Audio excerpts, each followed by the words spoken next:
Bahujan Samaj party से बड़ी खबर निकल के आ रही है। बहुजन समाज पार्टी से उत्तर प्रदेश के लखनऊ में बहुत बड़ी खबर निकल के आ रही है। सुश्री मायावती जी द्वारा अगले लोकसभा व आम चुनाव की तैयारी के संबंध में उत्तर प्रदेश व उत्तराखंड स्टेट में पार्टी की तैयारी सर्व समाज में जनाधार को बढ़ाने के साथ ही अन्य जरूरी मुद्दों आदि के मामले में पार्टी के वरिष्ठ एवं जिम्मेदार लोगों के साथ गहन विचार विमर्श करते हुए पुनः बीएसपी को सत्ताधारी एनडीए तथा विपक्षी इंडिया दोनों ही गठबंधन से पूरी दूरी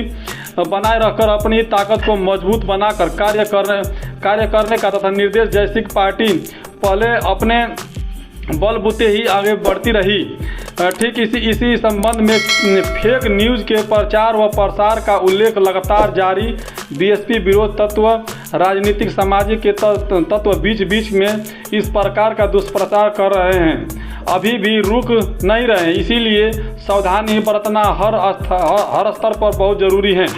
देश के लोगों की ज्वलंत समस्याओं तथा चुनावी मुद्दा बन पाएगी या नहीं अभी कहना मुश्किल है, क्योंकि भाजपा व उनकी सरकार द्वारा फिर से नई चुनावी रणनीति अपनाई जा रही है। बहुसंख्यक एससी एसटी व ओबीसी समाज के लोगों को सदियों से सामाजिक एवं आर्थिक शोषण व अन्याय मुक्ति एवं उनकी समानता आदि के लिए आरक्षण की व्यवस्था संविधान में की गई है,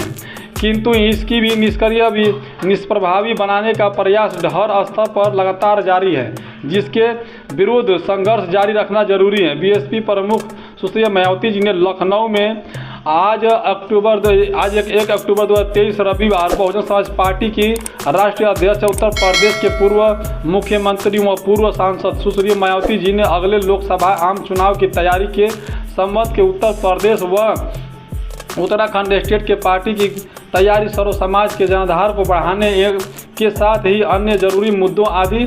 के मामले में पार्टी के वरिष्ठ एवं जिम्मेदार लोगों के साथ गहन विचार विमर्श करते हुए पुनः यह स्पष्ट किया कि बीएसपी को सत्ताधारी एनडीए तथा विपक्षी इंडिया दोनों की ही गठबंधन से पूरी तरह से दूरी बनाए रखना है। इस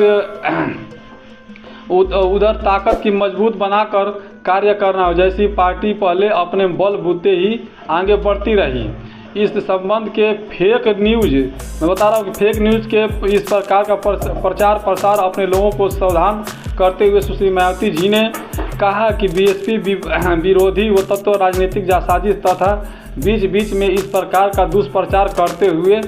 चुनाव तैयारी किसी भी प्रकार से प्रभावित न होने दें। अब सत्ताधारी पार्टी भाजपा व उनकी सरकार द्वारा इस बार फिर से नई चुनावी रणनीति अपनाए जाने का रुझान संज्ञान लेते हुए उन्होंने कहा कि इस सबके बावजूद देश या यहाँ के लोग के ज्वलंत समस्या जैसे स्वास्थ्य, आवास तथा अपराध नियंत्रण, गरीबी, भूखमरी, लाचारी, बेरोजगारी पर चुनावी मुद्दा बन पाएगा या नहीं अभी कहना मुश्किल है, क्योंकि जनहित एवं जन कल्याण के इन मामलों पर भाजपा व कांग्रेस का रवैया लगभग एक जैसा ही है, जनविरोधी देखने को मिलता रहा है। सुश्री मायावती जी ने कहा कि सदियों से जातिवाद के आधार पर सामाजिक एवं आर्थिक शोषण, अन्याय, गैर बराबरी व शिकार के रहे बहुसंख्यक एससी एसटी व ओबीसी समाज के लोगों को मुक्ति एवं उनकी समानता आदि के लिए आरक्षण की व्यवस्था संविधान में की गई है, किंतु इसको भी निष्क्रिय व निष्प्रभावी बनाने के प्रयास हर स्तर पर लगातार जारी है और ऐसे में आरक्षण को बेरोजगार दूर करने तथा अन्य और भी दिखावटी बदलाव का कारण नहीं बनने देना चाहिए। और जब तक समाज व उनके सरकार में भी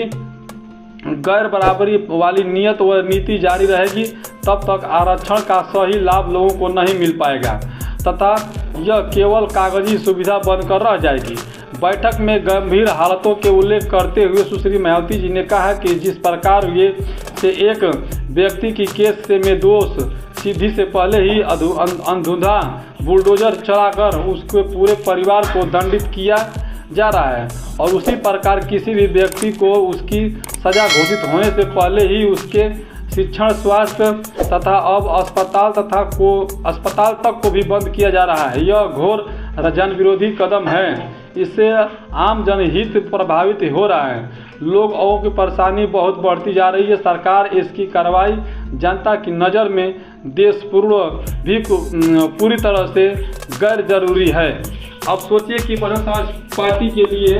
जो प्रेस वार्ता किया आज लखनऊ में, उसके लिए उन्होंने साफ साफ कहा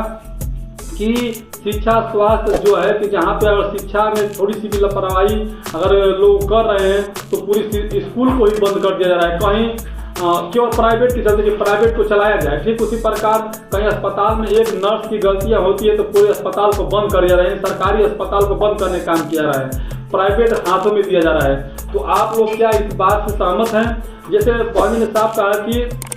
इस दोनों सरकारें लगभग 60 या 65 साल से कांग्रेस भी राज कर रही थी, तो वो भी भारतीय संविधान को लागू नहीं कर पाया ठीक तरीके से। और आज